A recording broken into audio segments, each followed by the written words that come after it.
السلام علیکم ورحمۃ اللہ وبرکاتہ۔ عبدالسلام عاصم اپنے مضمون میں جو براش سہارا میں شائع ہوا ہے کہتے ہیں، بنگلہ دیش دو قومی نظریے کا مدفن اور بہتر ہمسائیگی کا درپن۔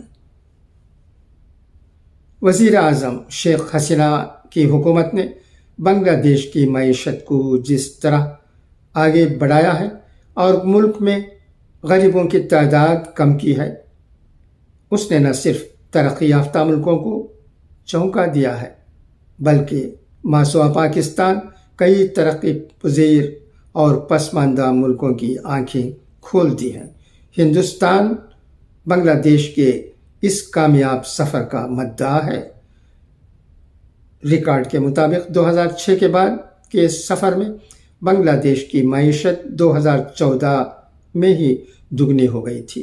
تمام اقتصادی، سیاسی اور ماحولیاتی آزمائشوں کے باوجود بنگلہ دیش ادھر ایک دہائی سے زائد عرصے سے تقریباً 6% کی سالانہ ترقی کو برقرار رکھے ہوئے ہے۔